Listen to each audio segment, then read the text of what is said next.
Hello, hello, everyone. So welcome again for another career and spirituality conversation. So for those of you who don't know me yet, my name is Julie Pone, and I support spiritual seekers having a career experience to somehow reconcile what they do for a living with who they are as a soul. And this conversation as part of this mission to support us. And for that today, I'm very happy to have Angela Roth. Hi, Angela. How are you today? I'm very well, thank you. Thank you for having me. So I'm excited. Angela has a very interesting career path, and but we'll look into that in a minute. First, we're gonna do our usual 1 minute little grounding exercise. So for those of you who are listening and can close your eyes, you're very welcome to do that. And I'll do it too, actually. And let's focus for a second on our feet and press our feet on the ground. Just noticing the presence of the earth underneath us and acknowledging it, grounding ourselves. And then bringing our focus back all the way up from the feet into the chest, and into the chest, into the heart. And making a connection with our hearts. Maybe even imagining as if our breath flows in and out through our hearts.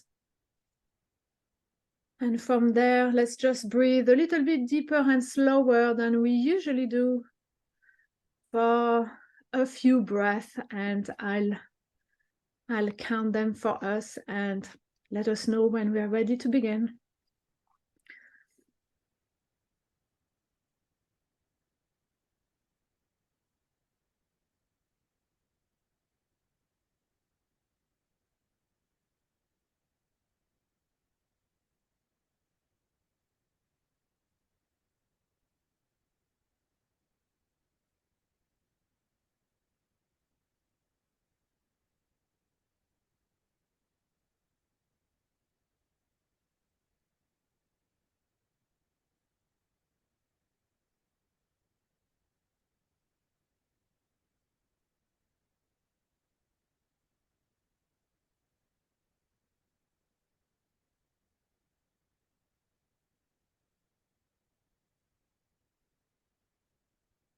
And let's bring ourselves back into the here and now and opening our eyes when we are ready. And ta-da! Welcome back, everybody. Welcome back, Angela. So, Angela, thank you so much for spending a little bit of time with me today. So, I'm going to say briefly, like what you're doing right now is you're a business coach who has founded an amazing community called Succeed from the Start, whose mission is really to help other heart-led coaches to thrive and to get their message across so that they can do what they do best, which is to help other people. And I'm sure we're going to talk a lot about that. But as we know, we're talking a lot about not only career, but spirituality as well here. So my first question for you will be, what's your connection to spirituality? What's your relationship to it before we start talking about your career? Well, I think even as a little girl, I knew that something bigger was out there. I remember looking at we had a massive big tree in our garden, and I used to love watching it from the bedroom window. And then I was just watching the leaves and the air, sort of blowing the leaves. And then I remember lying in my bed looking out the window at the moon and thinking, first of all, how does that stay? How does it actually stay in the air? Why doesn't it fall? And just things like that. And my cat, and knowing that these things can't be accidents. They don't happen by accident. They must be created for me. And then when I was about 5, I think it was about 5, I was actually asked to read a passage from the Bible at church. And I remember standing at the front of the church with this, big book and thinking, well, just looking at everybody actually. And I looked at them and they all smiled at me and I smiled at them. And then I realized my mum was like going, you know, you're supposed to be reading. And it was just, I read, and it was later on at the end, I was standing by my mum and all these people came up to her and saying how much they had been blessed by the fact that I had smiled at them. And they thought I'd smiled at them particularly. And I remember listening and thinking, just being really interested, because I hadn't smiled at them. I had just smiled because of where I was. But it's something, I don't know what it was, but even at that age, I knew that I had a mission to make people smile, to make people feel loved, to just share that joy with them. And really, right the way through every job I've had, that's always stayed inside of me, that's what my purpose is. And it's a fascinating thing that I've gone back to time and again. And I know it doesn't come from me. So all the way through, it's been that sort of spiritual side of me that's given me my purpose, really. And you mentioned it happened in church. So what's the impact of religion versus spirituality for you? So for me, I have a very deep faith. I have a very deep faith that I'm a created being, and that all of us, there's a plan and a purpose for all of us, that,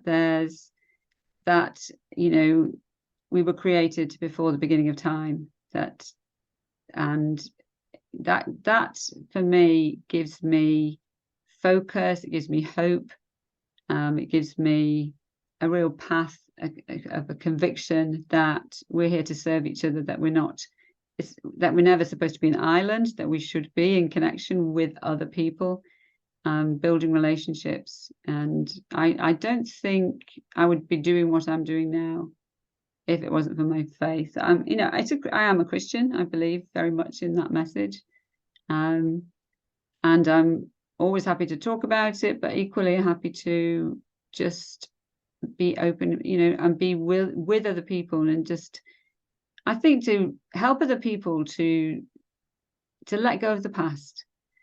And to always, because for me, very much that there's always things in our past that can hold us back and that can stop us being who we're supposed to be. And the more that we hold on to them, I'm a very visual person. I see in pictures. So for me, I knew that things that have happened in my life that have been negative, it's almost like you've got one of those bungee rope things that you use on cars, you know, to put roof boxes on. It's almost like you're sort of held back.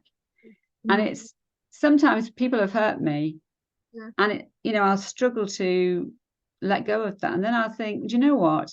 I need to forgive that person. I need to just let go. I need to unhook them from me, because all it's doing is holding me back. So I'm very focused on letting go of the pain, the hurt, anything that's happened, so that I can move forward. And inevitably, if it's been holding me back, when I choose to let go, it's almost like I get a springboard to move forward. It really impacts my journey forward. So it's not to say I always get it right, or that I never, you know, hold anything or any pain. Of course I do, but it's when I make that decision to let go of it, it's made a big difference to me, and it makes a big difference with some of my clients when they manage to do that. Their message gets out further, it touches more people, because now they're looking forward instead of holding on to the past. So as an aparté, actually, because I was going to ask you about your career, but now what's your advice on how to let go, actually, of this? I think for me, it's always about recognizing that we don't know why somebody hurt us. We don't know why they did what they did. That could be parents, grandparents, could be people at school. I was very badly bullied at school. It could be somebody at work, but people who hurt us, we will never know why they behave like that. We'll never know who hurt them. So if we can just see it in that way, that we don't understand their history, that's the first step. The second step for me is, by letting go of it, we're not saying it was okay. So by forgiving that and letting go and unhooking ourselves, we're not saying that what they did was okay.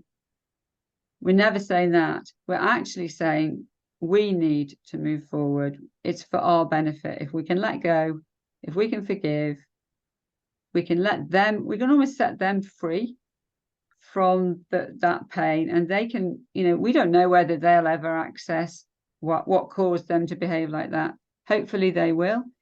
But I do know that holding on to it, all that does is tie me up in knots, and it means I can't achieve everything I'm meant to achieve. So those two things really: recognize you don't know what caused them to do it, and secondly, remember that you're not saying it's okay, because that's, for me, the bullying. I really struggled with that, because it so hurt me. But realizing that I would never say it was okay, and by forgiving them, I'm not giving them permission to do it again. I'm just saying I don't want to be damaged by it anymore. I want to move forward and be who I'm supposed to be. Yeah. It's like the poison metaphor, that holding on to the hurt is like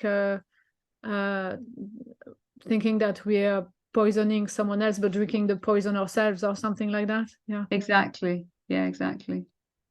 Yeah. No, I agree with you, though it's not always easy to cut the resentment or the anger or whatever is there, right? So it's about No, I mean, the pain is real, isn't it? And I think that's it. When I've spoken to other people, they've said, well, I can't do that because they should never have done what they did, or they should say sorry. And that's, of course, that's true. But if we just stay there waiting for them to do it, and they never do it, then we would always stay in the pain. We'd always stay in the hurt, and it damages. So if we can just say, I'm not saying it's okay, and one day I hope they say sorry, but in the meantime, I'm not going to allow myself to be dragged down by it anymore. I like that. It also allows us to broadcast something different through the energy around ourselves that is more beneficial for us, yes, and for the rest of the world than festering the negative emotions, obviously. Yeah. Yes. And so Angela, what's your career trajectory? So because now you're helping, you're a coach, you're helping other coaches, but I think you started in a very different career arena. So can you tell us about it? Yes, I definitely did. So at the age of 16, I had this deep conviction that I needed to join the police force. And I woke up this one morning and I thought, I'm going to join the police. And I was a homemaker little girl. I loved dolls. I loved baking and all of those things. I hated PE at school, particularly outside. I didn't mind, the stuff inside, but I hated all the sports outside. So when I said to my mum, I'm going to join the police, she looked at me as if I'd gone a bit crazy. Like, what? And my dad was, no, what are you talking about? So they'd always brought us up to say that we would go to university because Dad hadn't been allowed to, so he wanted us to. So I said, no, it's okay. I'm going to go to university and then I'm going to join the police. And I think they thought she'll grow out of it, she'll grow out of it. But I didn't. The conviction got stronger and stronger. So I joined the police after university, and that was it was a big shock to the system. But I only stayed because I knew I was supposed to stay. And I learned so much about myself. And it gave me confidence. It also brought me into contact with people who have struggles in life that I could never even imagined having. Really, I worked in the very inner city of Manchester, so it wasn't a pleasant place to work. But the thing that I had a sort of determination that everybody I spoke to, whether I was arresting them or charging them with any offense, that they needed to finish by saying thank you, not by me, not thank you that you arrested me or thank you that you prosecuted me for an offense, but thank you that you've treated me like a human being. And that was my driving force, really. And it just took me to places of caring for people that, as I say, I never would have met normally. So I learned a huge amount. Following on from there, after the children were born, and I felt it wasn't a good place to be working in that career at that point. I did various other things. I trained as a dental nurse, and that was an interesting looking in people's mouths. That's, you know, but again, it was the comfort, and because so many people are stressed and nervous about that particular place to go to. So I found that was a very good place to sort of just help and support people.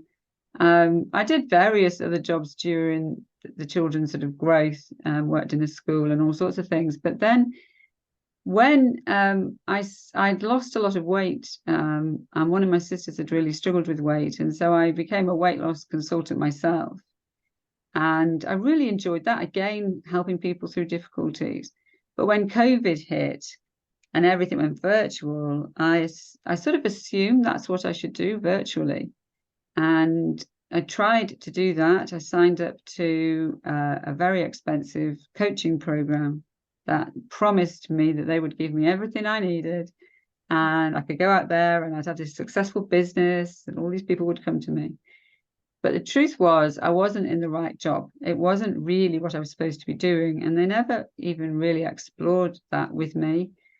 So in the meantime, I was learning a lot about systems, about tech, which I loved. But most importantly, I was finding people asking for help and support, and also encouragement, advice about what they should be doing in their sort of coaching career. And I began to really, really love that. And then I found myself, I was spending so long helping those people for nothing. I wasn't getting paid for that. While I was trying to build up a business that wasn't really succeeding, not getting paid for it, trying to pay off these huge bills that I'd invested in. So then about 2 years ago, I had this moment and I thought, why am I doing this? It was like I was walking through treacle on the weight loss business and absolutely passionately helping heart-led coaches to get themselves out there. So I just thought, this is ridiculous. I'm going to change. So that's when I began to Succeed from the start, and particularly because I met so many people who are heart-led, heart-driven, passionate about what they do. They want to help people. They're not money-driven, but they were getting so tied up in knots about the money, it was stopping them really, succeeding in what they do. They also were getting very embarrassed about selling, and I found that once I was selling from my heart, once I was doing what I was supposed to be doing, selling became like giving a gift. And that, for me, changed everything. So that's when I started the community. What I love about the story of your career journey is like, I see it as horizontal versus vertical, as in, it's not really about what you're doing, like, which would be the vertical angle, but it's about this underlying value that runs through anything that you could possibly be doing, which is that helping people, encouraging people, making people smile. So that's a message I like, I really resonate with, that sometimes we're trying to find the one thing that is going to make us fulfilled, as in the one activity, the one job, the one profession, and that sometimes it's more subtle than that. So it's not so important the what, but there's just like these little things underneath that we can weave into anything that we're doing.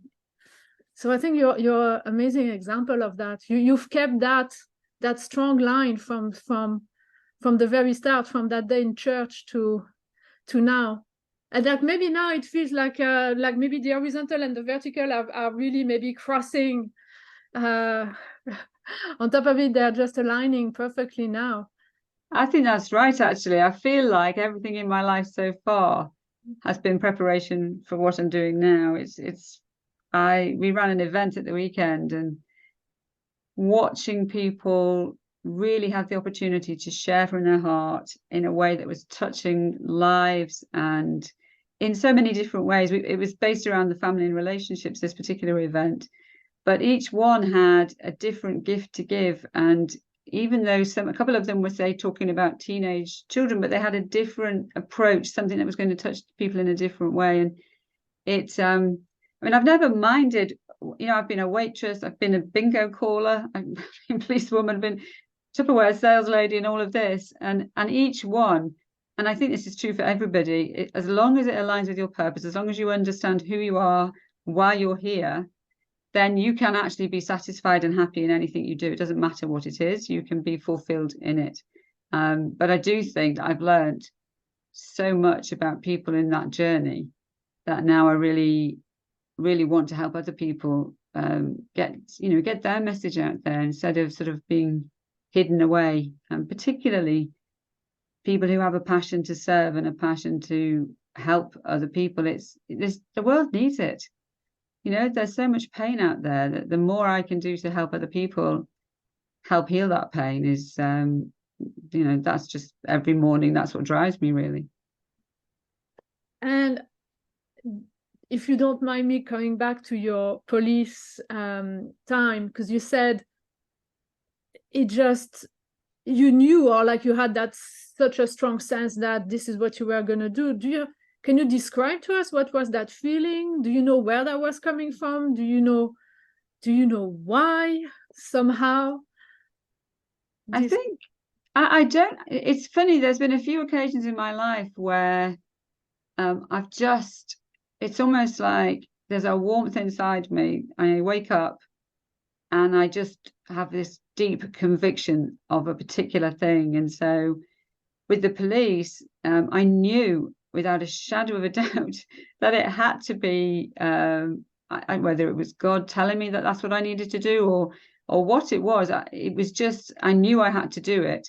And I also knew that I couldn't be making it up, because joining the police was a big shock to me, but I did realize that I was placing myself, in a situation that I wasn't comfortable normally with. So, doing cross-country running through Manchester, that, I don't think I could have ever been prepared for that. But, that just wasn't something that I liked as a child. I remember somebody saying to me, "Oh, you must have been a tomboy when you were little to want to join the police," and the opposite was true, completely the opposite. So, yeah, I mean, it was like when I've got 4 children, and I'd always wanted a big family, but after the third one, I was really not very well. I didn't seem to be able to have another child. And then one day I just knew God was telling me, I suppose, that you'll have your 4th baby, and actually they'll be born before you're 40. So literally I was expecting my 4th child within the next month, and I hadn't been able to get pregnant for 7 years.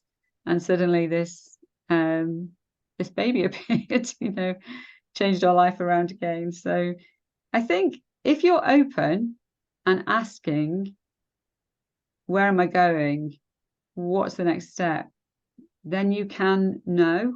You can just allow yourself to feel it.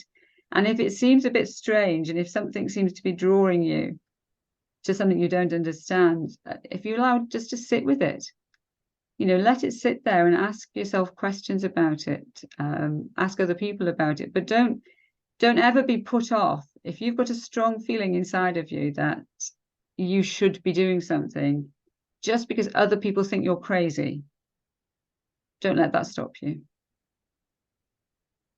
Yeah. So it's would you say just following intuition? I think, I don't know how much people watching, I suspect many of you will know about, human design and all that. There's various different ways, aren't there, to look at how our makeup is.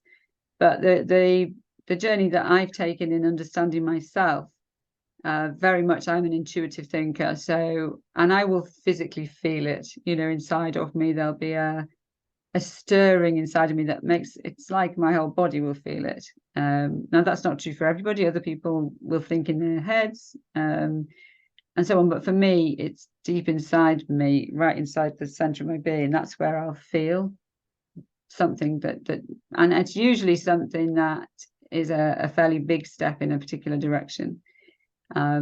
It's also it means I tend to speak from my heart. It's what's driving the way that I teach people to speak publicly. I've been a public speaking mentor for someone else where there's a very much a strategy to follow, whereas I teach people to really listen to themselves and what is right, so that when anything that comes out of their mouth has to be congruent with who they are. And following a sort of a set pattern isn't necessarily the right thing to do. So and then my business partner, for example, she's a Belgian lady, a lovely lady, very much thinking in her head when we first met.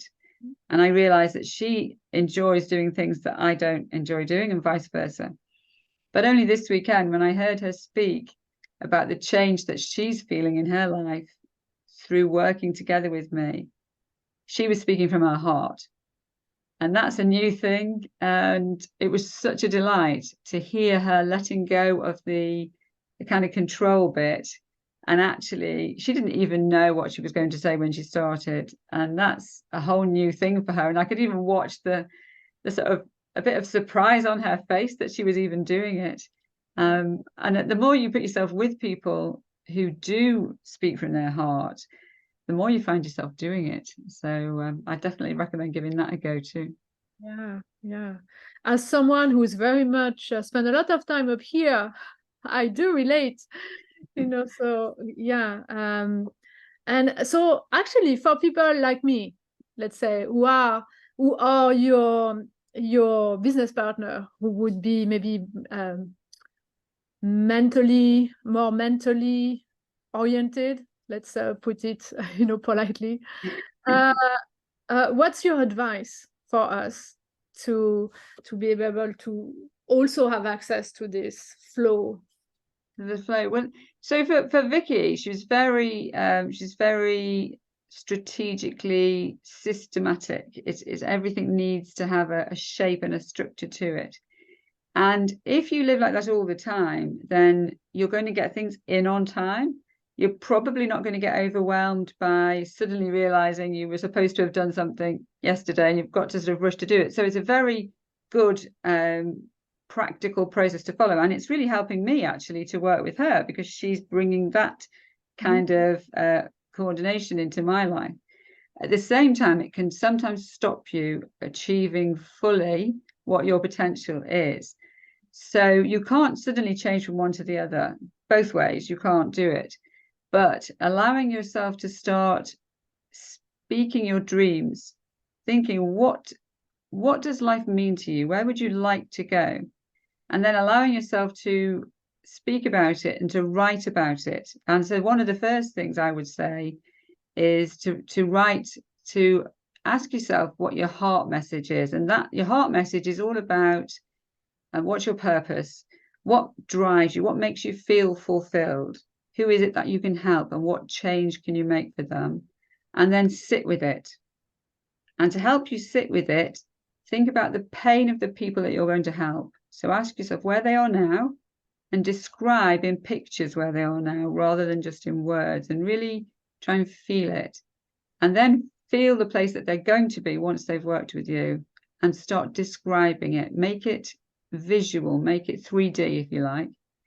Once you've started to do that, then it's about opening your heart now to accept who you are and what you can do. And one of the most powerful ways you can do that is to write yourself a love letter and literally let your pen flow.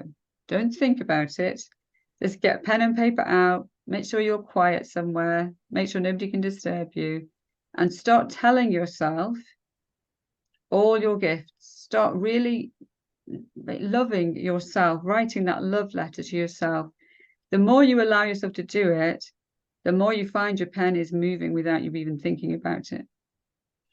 And when you've stopped, if you just put it away, come back to it, maybe add some more to it, it starts to unlock your heart. And it starts to help you follow that part of you that's probably a little bit too organized at the moment. And definitely that's what's happened for Vicky. Yeah. So you've been helping each other. You've been completing each other in a sense, but also rubbing. Do you say that? Rubbing off each other. Yeah, definitely. She will sit with me sometimes and she'll say, so what are we doing in this particular event? What are we looking for? What are we going to, create in here? And I'll just like, it would, just, holding it. She's sort of writing it all down. But she'll ask me questions. So what do you mean by that? How are we going to know if that works? What kind of people are we reaching for? And so on. So she'll draw out of me everything that's going on inside of me. And then she'll say, right, so let's find the pattern of how that's going to work. How much time do we need? How many days do we need? How long is this particular session going to be? So she will come up with the kind of lesson plan, if you like. On the 3 days training we did last week, she had a clipboard with, this is what we're starting with. This is the aim of the day. This is the aim of each exercise. That was so helpful to me because it kept me on task, because I have a tendency to, somebody asks a question, then I think, oh, it's really important we all know this, and I'll perhaps go off down that route, which means we don't cover the things we were supposed to cover. So it's really, really helpful to me. I'm very, very grateful for it. And similarly, like she was very upset with herself almost, because we were doing the one part of the event and she got to the bit that she wanted to do the last bit, and I said, I'm really sorry, Vicky, but we've run out of time. It's lunchtime. Lunch is ready for everybody. And she was, oh no, how could I have done this? How could I have, I just didn't fit to the time. So that was really very good for her to not fit to the time. So definitely we help each other. Actually, it speaks of how do you say, working to our strengths and surrounding ourselves with the right people, and maybe we don't need to be good at everything, as long as we're surrounding yourself with the people who know. Yes. So I think I'm guessing that's the essence of what you've created with Vicky, right? Yes, I mean, I suppose interestingly, again, she came into my world through this training for sort of public speaking coaching, and working as a mentor, they put you in a room together, so I suppose cut costs really, so you share a bedroom. And the first night, I didn't even really know her. In fact, she had scared me when I first met her. All I'd seen was this lady who would be sitting at the front asking questions all the time and so on. Didn't feel like, she was a bit scary. And then we were put in this bedroom and we literally talked till 5 o'clock in the morning. It was like meeting a sister that I'd never met before. And then we worked 3 times. This happened, sort of sharing a room and so on. And she kept talking about working with other people, and I kept saying, telling her, the things I was doing, and she wanted to be part of the community, but she thought she wouldn't fit. And then one day, I said, Vicky, everything you say and everything you can do is what I need. And it feels to me like what I do is what you need. Why don't we work together? And I think if you're heart-centered, or if you're brain-centered, or wherever else, trying to do anything on your own is really quite tough, or it can be. Some people love working on their own, but for many of us, we can become bigger and wider and reach further when we recognize that we don't know it all. We can't tick every box, because we're not supposed to.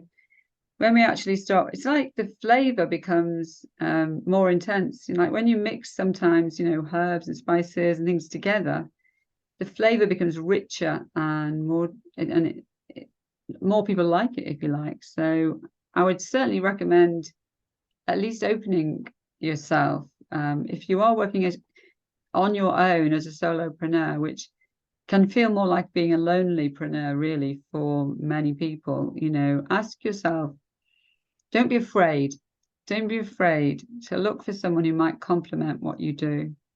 Don't worry that you're giving all your magic away, or that you'll lose your identity, because the truth is you get richer. Yeah, I suppose in like the difference between working in a traditional career, like let's say in corporate or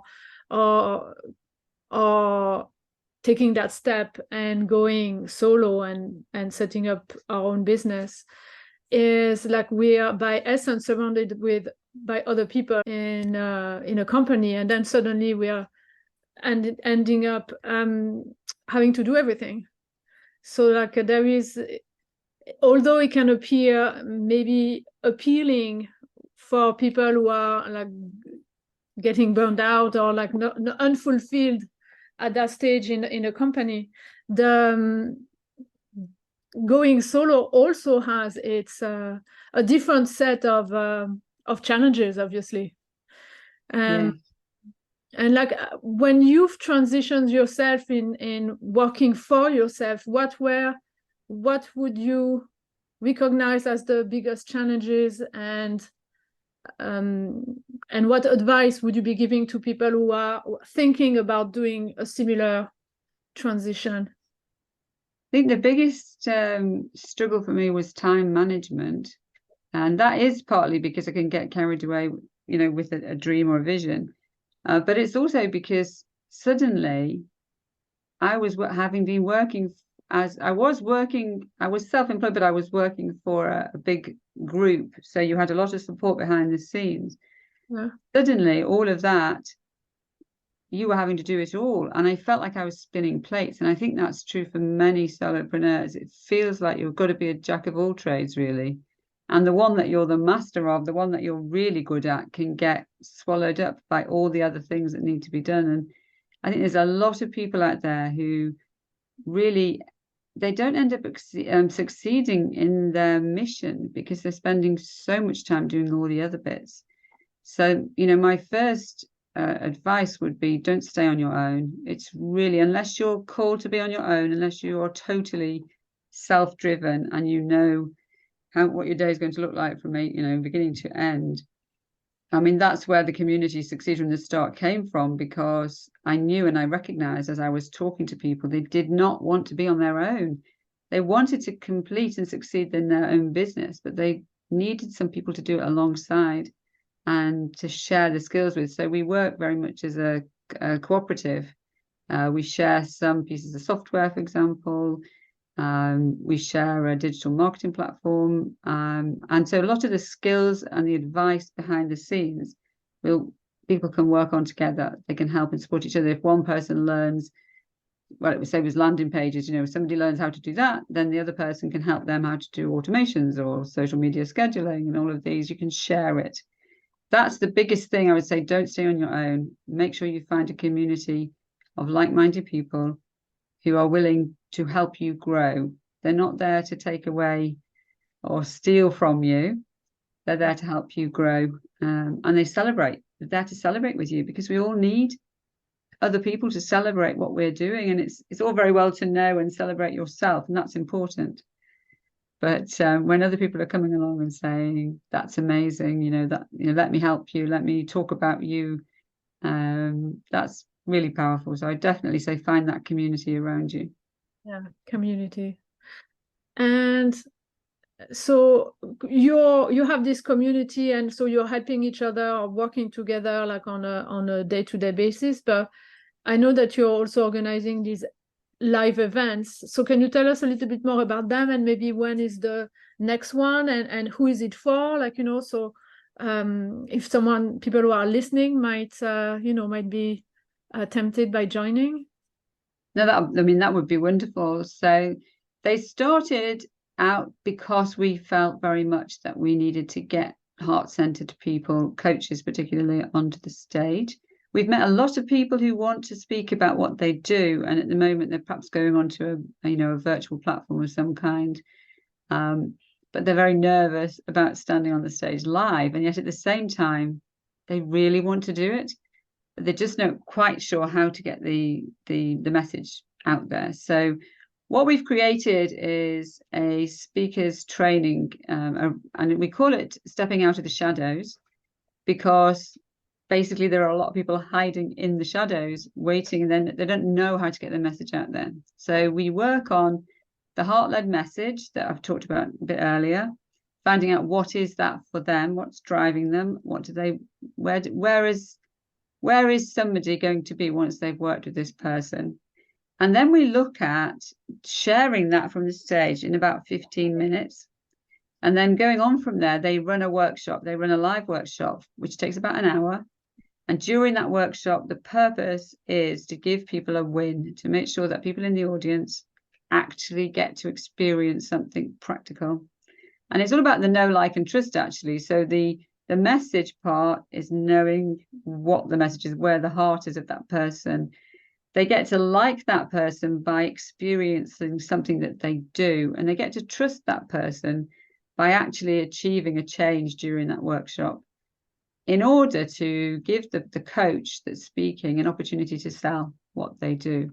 Because we are very, very happy to allow people to sell, at least as long as they're selling from their heart, as long as they genuinely can provide what they can do. We want to give people a platform to do that. So the event itself, the next event itself, is at the end of March. It's the weekend of the 25th, I think, of March. And before that, there's 3 days training. So people who join us through January, February, March will go on that training on that 3 days. They then take part in helping to run the event over the weekend. So they actually get trained in event planning, event management, running the Zoom room or whatever it is, the different bits and pieces. Then they get to speak at the next event, which is in June after that. So they will come back, they will have time to practice, they'll have lots of feedback, and then they get to their turn to be on the stage at the next event. That's amazing, because then you're seeing the event from being on stage, but also backstage, and how everything is organized. That's awesome. So maybe you're raising a next generation of coaches who are also gonna organize possibly live events, and yeah, that's awesome. It's like it reminds me of throughout your journey, you were saying about this underlying love for people and helping people, and that at some stage you're really finding that alignment between that value and the what that really helps to do that in a more expanded way. But not only are you doing that, but then you're how do you say it? It's like you're duplicating yourself in a sense.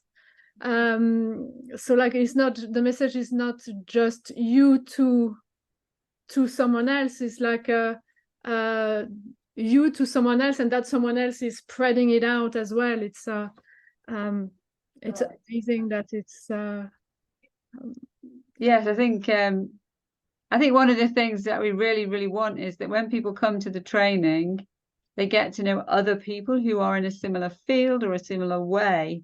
And then during the event, we concentrate on 3 areas. One is the sort of business, one is health and wellness, and one is the family and relationships. And so we're hoping that the coaches who come on the training will actually begin to realize that maybe they could run an event.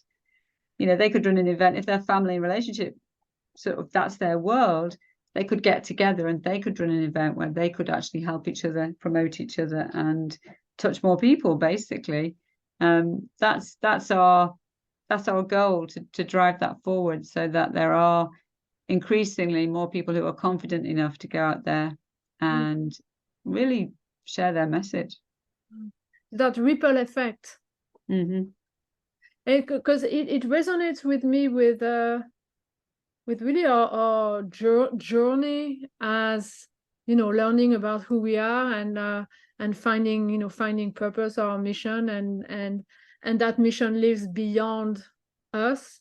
And like if I compare from at the start when you said like when you were in the police forces, it was all about having that one person say thank you, like for having had an experience of being treated like a human being. So it's like very much one-on-one. And now it's like through your impact that goes tenfold through the ripple effect that it's creating. So yeah. Yes, I mean, I have to say there's one guy, I'm sure he won't mind me saying his name, Paul, and I met him in January.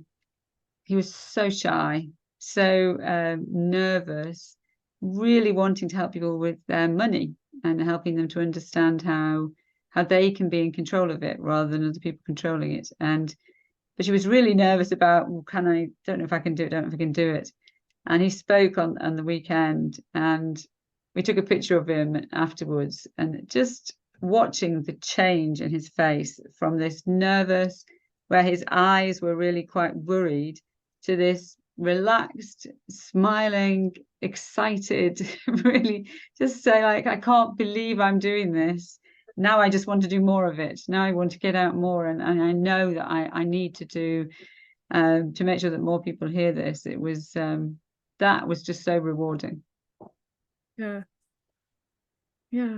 Having that experience, and we need to have that experience in order to trust that we're in the right place and that we can do it. But you're not just putting people on the spot. You're giving them all of the confidence and the training so that when they have the experience, they're going to enjoy the experience. Yes, it's there is nothing quite like standing on a stage and knowing that you're connecting with people in the audience who are really resonating with what you're saying. I love thinking of it. I don't know whether your listeners will know, but as a little girl, I remember getting a set. I think it was from Father Christmas, actually, in the grotto, and it was like a magnetic fishing pond thing, and you put your sort of stick there with a string, and these fish at the bottom would start to lift up because they were being drawn to the magnet. And that's how it feels when you give somebody the right opportunity. It's like they're throwing their sort of line out, and as they really connect with the heart of the listener, it's like that person sits up, and you can see them coming onto the edge of their chair. You can see their whole body language saying, I need to hear this. This is something that's going to help me really change my life. And when that happens, I don't think there's another experience that's quite like it. Yeah.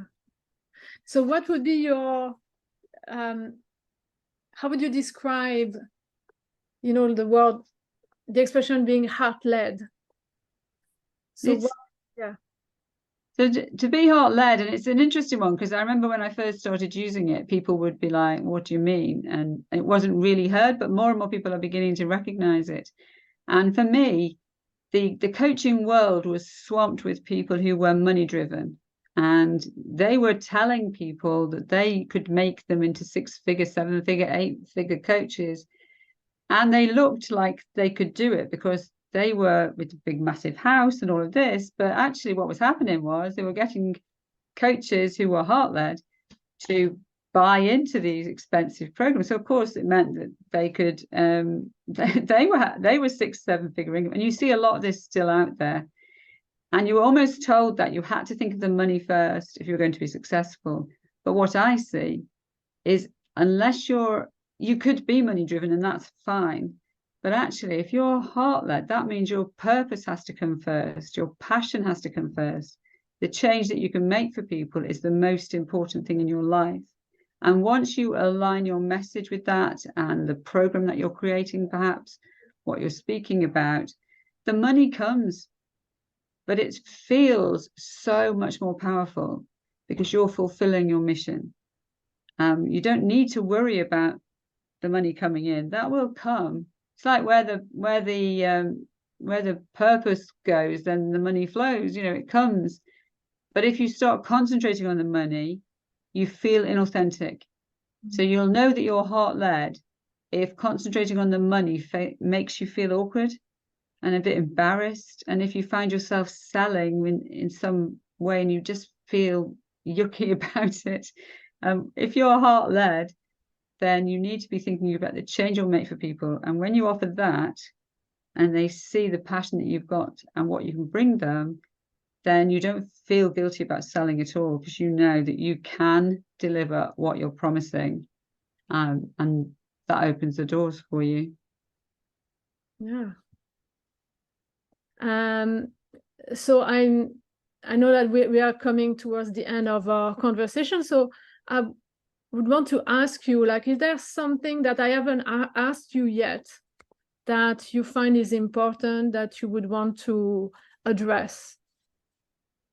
I think we've covered many things. I think the one thing that I would love to leave people with is that belief in themselves, that if they know that there is something, even if they think it's small, but they know that they could help others to make a change.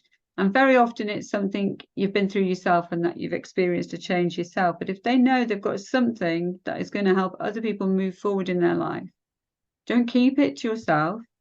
Don't think it doesn't matter. There's too many people out there doing it, or, I don't know where to start. Just nurture it, because even if you knew 10 other people who had this kind of change going on, it would be different. Your change, the thing that you can do, is different, because we're all different and we've got different experiences in our life. So the color that we are kind of depicted in is going to be very different from somebody else. And there's going to be people who can work with you who wouldn't be able to work with me, or wouldn't be able to work with that person down the road, because they need you. And in this world, even more than ever, there are hurting people who are struggling with their day-to-day life, and they don't know who's there. They don't know who can help them. So, don't keep it up to yourself, because if you do, somebody out there won't get the help that they need. Yes, and it's a great reminder as well, and it resonates with, as we are following each other on LinkedIn, with something that you posted today, actually, is hiding is not just about us. It's about who else are we depriving from the help that we can possibly provide. So yes, yeah, so it might feel like we are protecting ourselves, but in a way it's egotistical. So maybe just having that shift of perception, that thinking a little bit less about ourselves and our comfort, and a little bit more about who needs what I have to offer, then maybe that helps to take a step. And the first step can be to reach out to a community like Succeed from the Start. yes. Put a foot in the door first, where you're going to be supported, and once you get the support, then everything else gets easier. Absolutely. Yeah, definitely. Don't feel like if you don't know how to do it, then definitely, I mean, we that's why we called it Succeed from the Start, because we believe that you can succeed from day one. You can start. Every day is a win. Every day, every little step forward can be celebrated. And when you're not doing it on your own, of course, then it's just easier. And so how many people are in the community at the moment? We've got about 50 people actually members of the community. We also have people who are members of our digital marketing platform, which is a sort of side. So they get some of the support, but not the whole thing. But sometimes people start with that. They just need that place, first of all, to get used to the kind of technical thing behind their business. So we also help people with that too. So. And just to be clear, it's not limited to, it's mostly a European reach. It's not limited strictly to the people in the UK, right?